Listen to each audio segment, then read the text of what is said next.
Hello and welcome to the Posture Dojo podcast. My name is Sam Miller. I'm your host, and we are on a journey of tapping into our ability to become sculptors of our own mind and our own body and rebuild postures. I'm sharing part of my own journey, healing an 85-degree kyphoscoliosis through breath work, movement, tapping into the nervous system, rearranging the fascial networks that we have in our bodies. And I'm speaking to experts from various fields that have unique perspectives in how we can learn to heal, align, and build our minds and our bodies.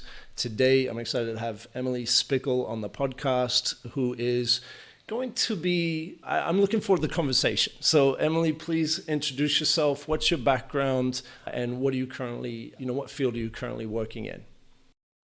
Yeah, absolutely. So thank you for having me on. Very excited to be part of the show. I am a podiatrist. I'm actually a functional podiatrist, which means that I look at the feet from a very integrated perspective. If any of the listeners have gone to a podiatrist before, I'm very different than probably what most of the listeners experienced. In addition, I'm a human movement specialist. So I look at functional human movement from a sensory perspective primarily, and how that relates to from the ground up experiences, fascial connections, and really my approach is based off of foot to core sequencing or foot to core stabilization is really where I put my focus. Amazing. And, I'm looking forward to this conversation because I think, in my own journey and a lot of people's journeys with, scoliosis that appears in those teenage years, you're really kind of like, okay, what do I do? You go from a kind of a general doctor who will then probably refer some type of orthopedic surgeon, and they're saying, are you appropriate for surgery or not? Maybe they'll refer some type of bracing program. If bracing or surgery isn't an option, it's kind of like, okay, good luck on your journey. Like, you there's not much you can do. And I think that system has kind of let down a lot of people, and I've connected with a lot of people like that to say, hey, there's actually quite a bit we can do, and there's a lot of people who have integrated different types of holistic and alternative methods to do that. And I see that in your communications. You've really you've been through that more conventional system, but you've also integrated a lot of alternative holistic things. How did that happen? Yeah, so I've always been curious. I've been in fitness for over 23 years. I think that was key in kind of my evolution with fitness, and medicine is based off of that. I actually started in fitness. Then when I went through medical school, I continued going through fitness. And then as I was going through my medical training, specifically podiatry, I was seeing this isolated perspective that I was being taught to look at the foot without factoring in the rest of the body. Actually, many of my attendings never got the patient out of the chair and looked at the way that they stood, the way that they experienced gravity, the way that they walked. So I had this conflict, an internal conflict, that I knew that was not the entire story. So I started to explore on my own, probably very similar to how you did. And fitness gave me the foundation of knowing there was more to the rest of the body, that I then started studying breath, pelvic floor, fascial connections. And then I think one of the most pivotal and important moments was when I got injured myself and I experienced athletic pubalgia, which is an abdominal, rectus abdominis rupture, where I tore the fascia of my lower abdomen and was kind of pushed around the very Western medicine way of, you're a female, you're not a hockey player or soccer player, so there's no way that you have athletic pubalgia, and kind of dismayed it. Still going through it, I had to explore it on my own. Ultimately, I did have surgery, but then the recovery after and the reintegration into functional movement and high-level performance was not being guided. So I had to explore that on my own. And that's really the foundation to how I look at pelvic floor, foot to core, foot fascial lines, breath. Some of it's personal and some of it is just knowing there's a deeper connection. Why is conventional medicine specialized like that? And do you see it changing? So Western medicine by design is very segmented. It is very specialized. I think there's an advantage to being super specialized, especially when it comes to surgery, that if I'm having a very complex injury or complex surgery, I do want to go to the surgeon that's all they do, is that very unique, specific approach. However, that's actually a small percent of patient care being super specialized, that it creates a disjointed, not communicative way of looking at medicine. So a lot of people are challenging that with the rise of functional medicine, alternative medicine, holistic people seeking answers outside of what their doctor says, patient empowerment. All of that is part of this frustration of really the US healthcare system or Western healthcare system philosophies, that I think that's really why it was taught to optimize medicine, but then realizing it's not as efficient as we would think it would be. And it seems it's like this bottom up frustration that seems to be changing. Yeah, the also patient empowerment, I think, is a really important part of that as well. And that's what I spend a lot of my time focusing on, is to empower the patient to advocate for themselves and to realize that honestly, no one is advocating for your care except for you. Your doctor is not advocating because they are trying to push as many patients in their 9-to-5 schedule as they can because of pressures of the healthcare system and insurance companies, that unfortunately they can't. And it's sad that the healthcare system has become that, which means you, the patient, must advocate for yourself. And you have to remember that.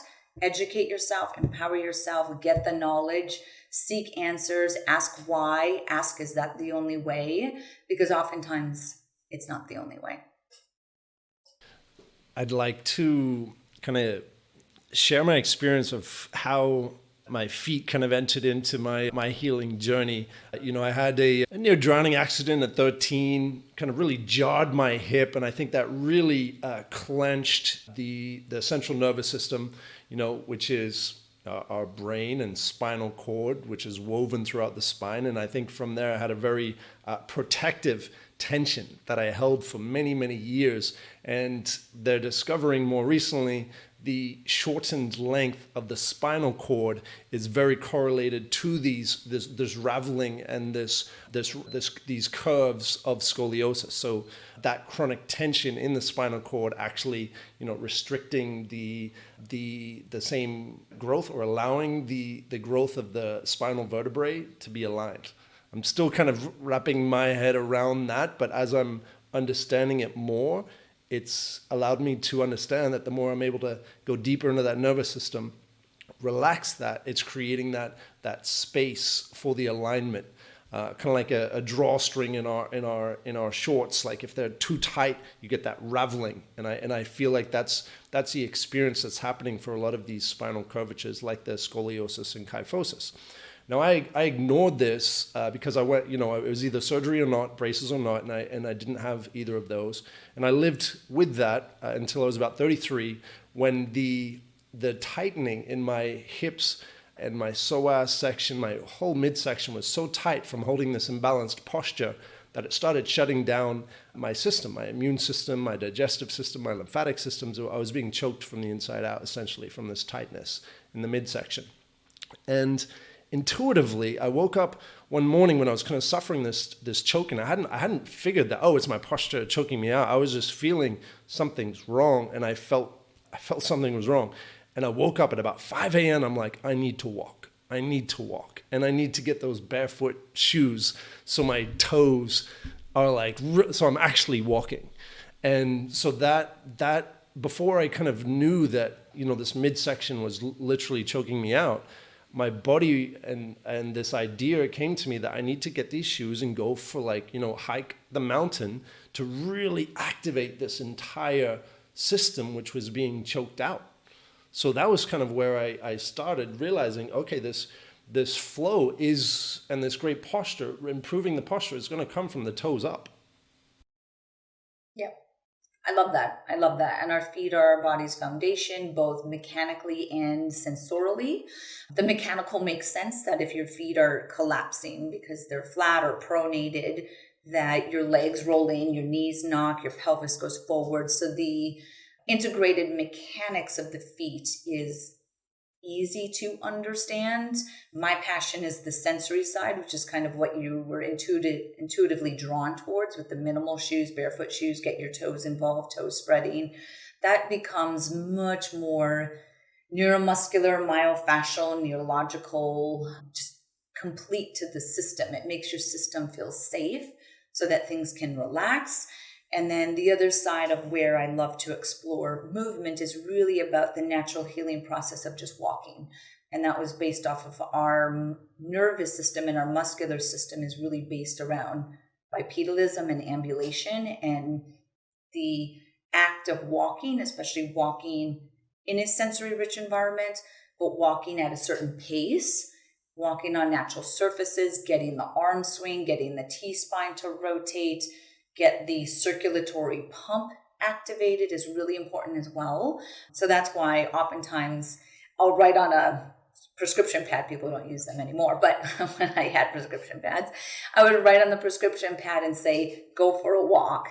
Like, leave your bag at home. I mean, you could put your phone, I guess, and if you want to have something that is meditative in the ears, but don't carry things that change your spinal alignment or change the reciprocal arm swing. Try to allow and unlock those long steps with the arm swing and the counter rotation that occurs in the spine to really load the fascial system, which is your nervous system. With shoes, without shoes? System. Honestly, if it was a minimal environment, I love barefoot. So if people can be barefoot doing that, and you actually see a lot of this in Eastern cultures where they have meditative walking paths. Like, that's a very Eastern philosophy that they have those just naturally everywhere. I go to Asia a lot for work, and a lot of like in China and stuff like that. And they have so many parks in the middle of Shanghai and these major cities that allow people to still just walk, and they understand the value of those just deep at our core healing, natural healing processes and movements. Walk me through that. What is a ideal, perfect restorative walk? What are the conditions to a perfect restorative walk? So I might look at it a little bit different than a total Eastern walk, because there's a little bit slower, almost like Tai Chi. So there's would be a little bit more meditative. What I'm trying to achieve when I have a patient walk for fascial loading is that you want to walk with not carrying anything, nothing on your back or on one side shoulder, but you're walking at a certain pace that you can get good arm swing, and you actually fall into what's called momentum, so that the walk is carrying itself. To do this, you have to have a wide enough space. So mall walking is perfect if you can't get out in nature and walk. Otherwise, you would want to have an environment where you can be in nature or have wide open spaces that you can walk long enough and fast enough to feel the natural momentous aspect of gait. What that unlocks, as I mentioned before, is the reciprocal loading of the fascial slings. And when you load the fascial slings through reciprocal arm swings and long enough step length, you then essentially twist and untwist from a hydration perspective. You rotate and derotate the spine, the pelvis, the ankle, which goes into the leg.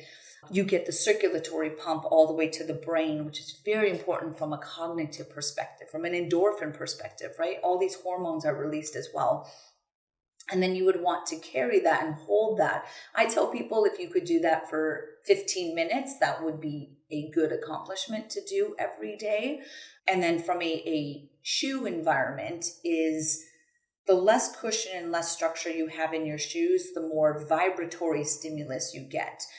Vibration is how you experience impact forces, and vibration is what stimulates your fascia, what stimulates your muscles. It builds bone density. It's how your cells communicate to each other. So I'm very much in tune with vibratory stimulus as very important for longevity and for healing in the immune system and the autonomic nervous system is vibration. How would you describe that vibrational impact of the step flowing through your body in layman's terms? How is your awareness receiving that, encouraging that flow?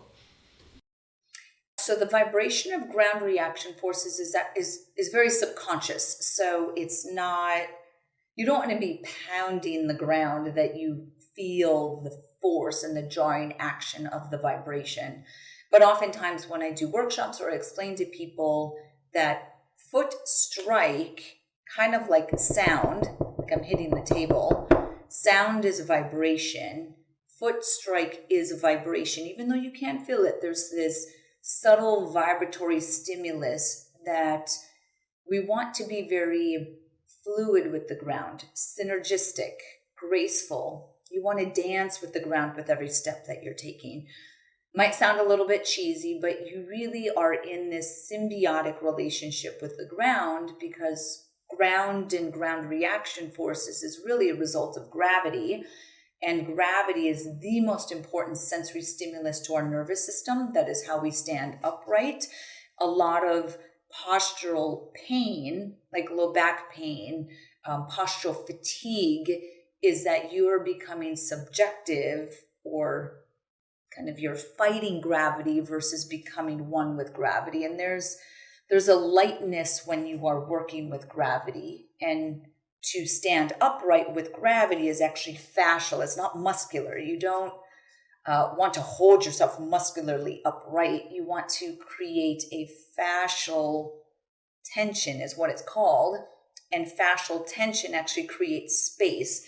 And you would reference this description of space that you were creating. And tension, stiffness in our fascial system is actually space creating. It seems kind of counterintuitive. You would think it'd be constrictive, but it's actually opening. Yeah, elongation, space creation through relaxation more than tension. I'm with you on that one. I often say, did you renegotiate your relationship with gravity today? And I feel like every step we have a chance to renegotiate a little bit, and how we feed that, how we allow that vibration to happen, how we're interacting with that gravity and the ground, I guess, through our breath, through that awareness of that musculoskeletal structure we have, but as you're referring to that myofascial kind of connective structure as well. So, you've mentioned this fascia loading patterns. Walk me through that. What does that mean, and how do you recommend people do that?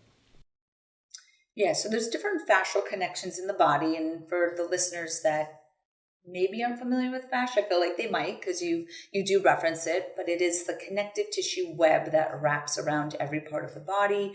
It's what makes your big toe connect all the way to the top of your head and to your fingers.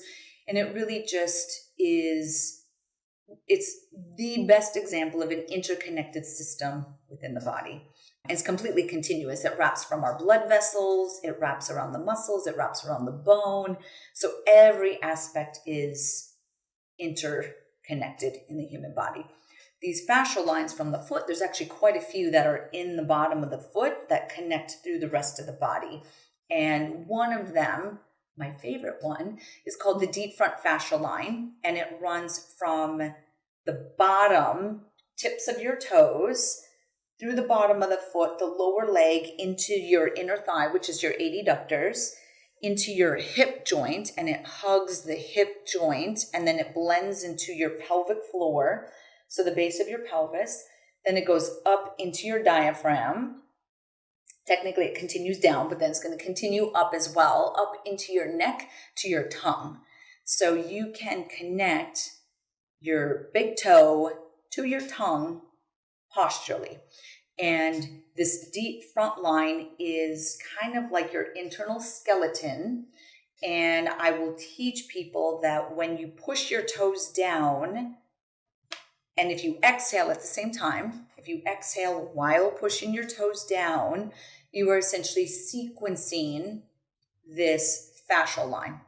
You could also, as you push your toes down, you could put the tongue into your palate and you essentially sequence that fascial line as well. I'll teach it both ways so that people understand there's a relaxation of the breath as you do this, not just toes tension. So by sequencing the fascial line, is that another way to say you're creating a new postural pattern, a new neuromuscular pathway in your body, a new default way of standing? Absolutely, 100%. The key thing with this fascial line through your pelvic floor is that your pelvic floor is an anti-gravity muscle.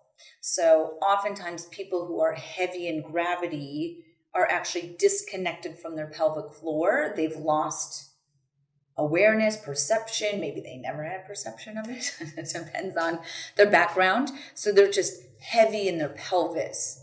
Whereas we want to be light and lifted from our center of gravity. That's what your pelvic floor is. It's your center of gravity. And you just want to lift the center of gravity. And then that will take pressure off of your feet. Oftentimes I find people that have diffuse foot fatigue. There is a disconnect or a loss of tension or tensegrity or awareness in their pelvic floor. And they're just dropping into gravity. And it's presented as, heavy feet, like the whole arch is heavy, the whole arch and foot is in pain, but they can't localize pain. It's just the whole area. That is a gravitational response, that they're fighting gravity.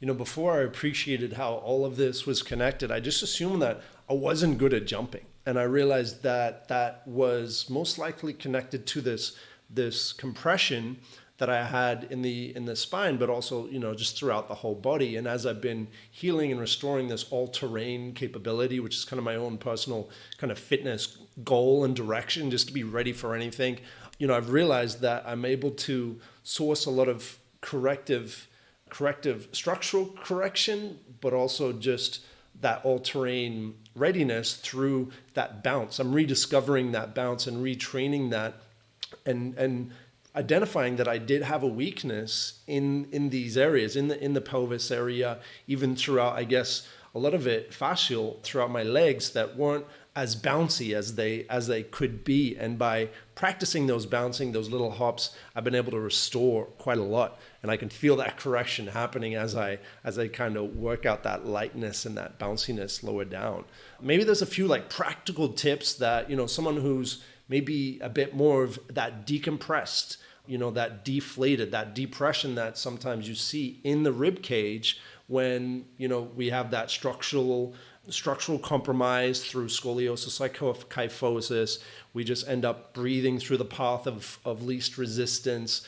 And the path upwards is really, reinflating that and I guess restoring that whole kind of lightness to the body. So, someone in that situation, maybe you've got a few tips or directions that you would kind of refer to them to start experiencing what you're referring to. Yeah, so I'll give one. I call it a forward lean, and it is a great way to start to feel the connection between foot activation and center, let's say. So the way that I would start that. Can you walk me through? Sure. Yeah. Okay. Yeah. For all the listeners, if you want to join at the same time, so you want to stand up and you're going to have your feet shoulder width apart.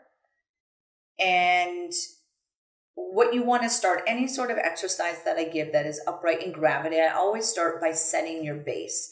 So setting your base is built around 4 different areas. First is that you have to understand how to find a neutral arch, because if your arch is collapsing in or you're too far out, then that affects everything, the leg, the knees, the pelvis, everything all the way up.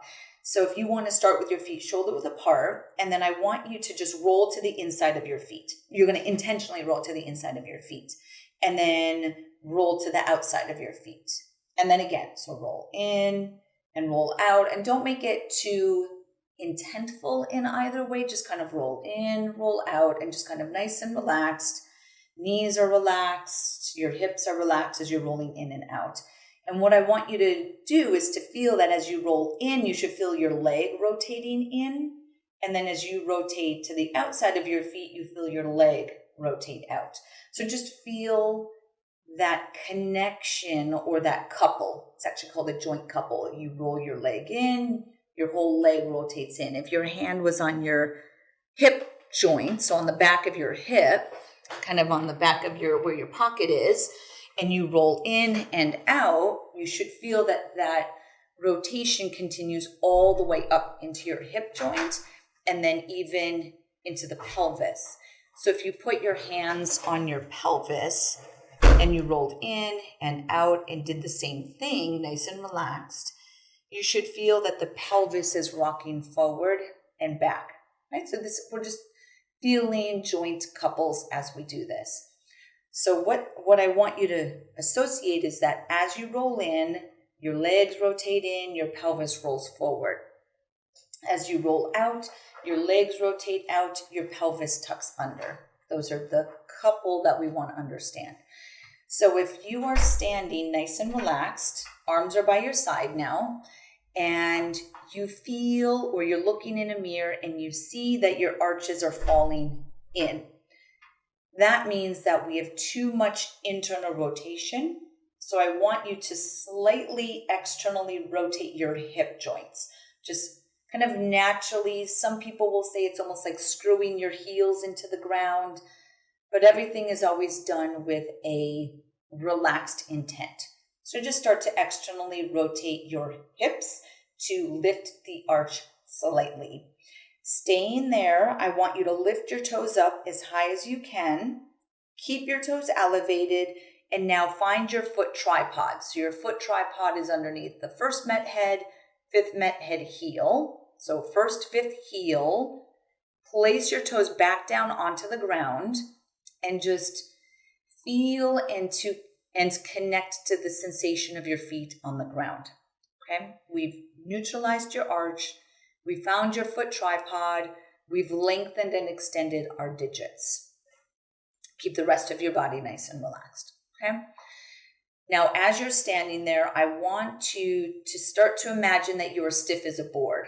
But again, not aggressive stiffness. You're just standing nice and tall. And what I want you to do is to slightly lean your body forward. So you're staying stiff as a board, but slightly lean the body forward and then bring it back to a vertical position. Slightly lean your body forward and then bring it back to a vertical position. Okay, we'll do one more. Slightly lean forward and then back to a vertical position. Perfect. Okay, so just stay there for 1 second. What I want you to start to feel is that every time you slightly shift your center of mass forward, you're staying stiff as a board, you want to feel your toes activate into the ground. So you should feel your toes reflexively anchor into the ground. What we are doing with this forward lean or this sway is activating a postural reflex, which is so you don't fall down in gravity, but it's activating this deep front line and your posterior chain, which is part of this foot to core sequencing that I'm talking about. So to further make that integrated and to take it to the next level, every time you sway forward, I would want you to exhale your breath, and then you inhale as you bring it vertical. Exhale as you bring it forward, inhale as you bring it vertical. And then every time you sway forward and you exhale, have an awareness to your center of gravity, your deep core muscles, that they are contracting as well. Could you feel that there's a little bit of a lift in your lower abdomen as you lean forward? And then whenever you bring it back vertical, you would want to relax. Okay? It's kind of the final layer of how you would want to take this into real practice, because I don't want it to be too stiff, is that I tell people, imagine that you're just a tree, to kind of show it for those that can see it. You're just a tree and you're just kind of all I'm doing is I'm just swaying, right? I'm not putting too much thought into anything. All I'm doing is triggering my nervous system and my fascial system by swaying forward. That's it. It's just, we're fluid. This is really good for people who might use a standing desk and start to feel postural fatigue, Imagine if you were like a teller or like a cashier, something that you're on your feet all day, right? And then just every once in a while, as you stand there, just sway, 5 to 8 times, not too much thought to it, but it reactivates the postural system, these fascial slings, and it connects you to your breath if you are really intentful with the exhale as you come forward. The way that I would be doing this a little bit more intentful is that I would have no shoes on. I would be barefoot doing it. Obviously not if you're at work. But if you're at home, I would just kind of sway. I would do it standing on an aboso mat if you can, so you're feeling the texture. When I work with people who have vestibular disorders, balance issues, neuropathy, movement disorders, things like that, I have them do this every morning as part of how they actually prep their nervous system for the movement of the day. I loved how that felt. I got a little alignment in there too. I think if I were to hear this years ago in my healing journey, I'm like, these things are too subtle. Like I'm drawn to these these big dramatic exercises, and I think it's going to happen through force. And as I'm going, I'm seeing so much more value in these, in these corrections that are extremely subtle, that require calming the mind, really going deeper into the body, deeper into that feeling, understanding how our body is firing to respond to different movements. And I think if this is kind of earlier on in your journey and you're doing something like this, I know years ago I would have felt my hamstrings fire to try to hold myself, or my lower back instead of more in my glutes and pelvis to kind of do that center of gravity, right? Like we have different compensations that form. So, I would suggest if you're doing that and you're feeling different areas of your body fire, pay attention to why those are firing. And, in my case, it was doing a lot of my own facial work, a lot of kind of yin yoga, unlocking the hips, unlocking the lower back, so that I could actually, as you're going forward in that, firing that whole chain correctly, right? Mm-hmm. Yep. And remember that it is, all we're using is gravity as the sensory stimulus here, right? I'm just trying to bring your nervous system really back to gravity, which that is at our core, the sensory trigger to posture and standing and movement and the connection to self. It began in utero. Before we were even born, we were connecting to our nervous system through gravity and through our vestibular system. So it's really, as you said, subtle, seemingly simple, but really powerful to what it does to the nervous system. It's as powerful to me as just doing like diaphragmatic breath work. And it's, I feel like it's essential. It has to happen. And when we go for these big, it's a lot for a teenage mind, especially to consider that, wow, like my spine is really out of whack. I'm going to look different for the rest of my life. I want to be normal now. And, whether you get surgery or bracing, that's kind of a different story. But if you're on this journey of holistically, looking for alternative ways where you're tapping into your body, your breath work, your movement, your entire kind of journey, then it begins there. It begins in that nervous system, and it requires so much patience to learn these skills and then to apply these skills every day and go after that micro improvement every day, because it isn't going to happen overnight. But this small, subtle movement in your body day after day does compound. And I know that that's a kind of a big, how would you speak to that in terms of, you're delivering solutions and pathways for people to heal themselves, but it does require so much work by them, that consistency every day. And I think that is part of why conventional medicine does go after those big surgery type things where they don't need to depend on the patient doing anything for themselves, right? They're just like, we're going to get you the result. Just take the pill. They make it as easy as possible for the patient, when the real healing is going to be a lot more work. So how do you approach that with your patients? Well, you said my favorite word, which is consistency. And when I actually have lectures around this and saying, the number one takeaway of a specific lecture called Bulletproof Your Feet. And the key takeaway is the daily consistent habits or rituals that we do, right? Obviously they're daily. So every day is what creates the greatest effect from a longevity perspective. So, life's a marathon. It's not a sprint. You could think of all the daily stress that we go through. Just walking 5,000, 10,000 steps a day is stress on your system. Sitting is stress on your system. We have to do something daily to reverse or decompress or pull you back away from this threshold so that we can avoid injury, we can support longevity. It's kind of like brushing your teeth. You have to brush your teeth every day. You can't do it once a week for 30 minutes and think that that's making up the difference for it. So it's small, and it's small. I don't want people to think that this is 30 minutes that they have to do every day that makes it like a chore. Most of my patients are often surprised that I give them a 5 to 10 minute routine that I have them do consistently every day for 4 weeks before I add anything onto it. And they want the long list of exercises that's going to cure them. And I'm like, all I'm starting with for 4 weeks is these 3 or 4 exercises to build foot awareness. All I'm trying to do is create an awareness and a habit in your lifestyle so that you make what I'm teaching you a priority. I make it something that is easy and achievable. Most of it I have people do when they're brushing their teeth or the coffee's being made or something like that, so that it can actually fit into the day.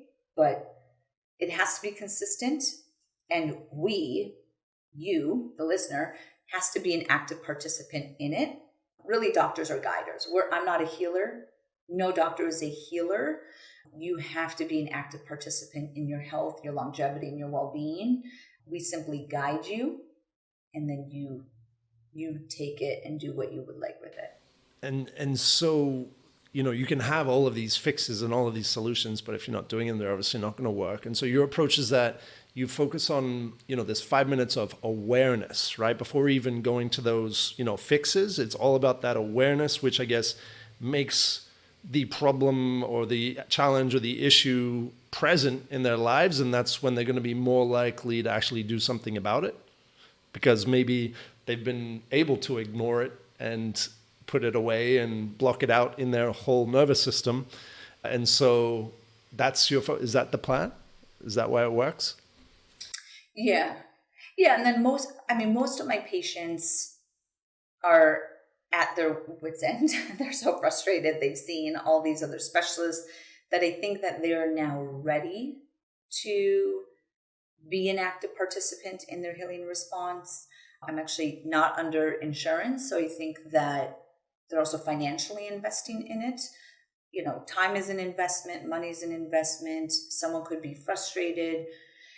You have to be intrinsically motivated to make your health a priority. And what that intrinsic motivation is unique to every single one of us. And if you keep kind of hitting a wall and it's not sticking and you're not able to comply with what is good for your body, then there's something deeper that I think needs to be explored of why that intrinsic motivation is not there. Physicality, like aesthetics and compliments and like, oh, you look nice, like those are extrinsic motivators. That's not an intrinsic motivator. And I think that oftentimes people will use these extrinsic awareness, how I look, as the motivation, and those never last. I recently surveyed, a group of people that I work with inside the Posture Dojo, what is their main priority? And the number one was looking better. It is, it is, a big thing, especially in those teenage formative years where you're facing this consequences of looking different and what that means for your life and everything involved in it. So, I guess, likewise, especially working with people online, the biggest challenge is that compliance, getting that consistency. So, I appreciate that kind of that technique of bringing that awareness and understanding that, okay, it's going to come from consistent small actions that you can build upon. I like habit stacking. So adding in these techniques along with things that they're already doing as a good way to get more compliance and consistency. Yep. I love the habit stacking. We by design are efficient beings. So if you can make things as stacked as possible, take away the barriers to achieving them and accomplishing them, I think is great. That's almost like the habit of drinking sufficient water. You have to have the water near your desk or where you're at so that you will actually drink it. If you have to go get the water, then that's a barrier that's going to decrease compliancy. A lot of it is just understanding human psychology, and then same thing within yourself. At Nabosa, we have a little neural ball that splits into two and it releases the feet. That it would be something where it's just hey, you always keep that in your bag. It's in your backpack, it's in your luggage, whatever it is. So you know that, okay, even when I'm traveling, I'm going to make sure that recovery or myofascial release is going to be able to be done. It's, there's great apps for it as well. Sort of the younger generation, I'm sure there's an app for all of these things that can remind you to do your postural check. So let's say for someone, who has some type of postural imbalance, they want to start, resetting their posture from the ground up. What is there a tool? I've used the Yakuza foot massages. That was interesting. I know that walking barefoot as well was also really good. Just getting, if you're walking on rocks and you're feeling particular parts of your foot are getting a lot more tension than others, just walking across a rocky surface can be quite a healing practice. So, where do you begin with, the feet for someone who would like to kind of start transforming their posture? Yeah, I would say two things. First one is to release your feet every day, 5 minutes. Do it when you brush your teeth so that we know that you'll get that done. You could use you could use a lacrosse ball, a golf ball. Again, I'm biased by the Nabosa neural ball, but it's a ball that splits into two pieces. So you have two domes, and then you stand on the domes. You get to release both feet at the same time. Super easy and efficient. Less barrier to make sure you get it done. Especially if you have a standing desk, having that, around is great. Exactly. Yep. Doing pinpoint pressure release to the feet versus rolling the feet. I actually like a pinpoint release much more. It gives a better myofascial relaxation versus rolling. But again, if you are going to roll your foot or not do it, I'd rather you roll your foot. But it's some sort of myofascial release to the bottom of the foot every day. And so that's a slow, we're taking a minute, 2 minutes in different areas, just releasing any tension that we might find, right? Is there anything beyond that you'd recommend? So I have videos on YouTube that show a 5-point foot release. If those are watching the video, I'll just show you the points on my hand. But this is point 1. This is your foot, not my hand.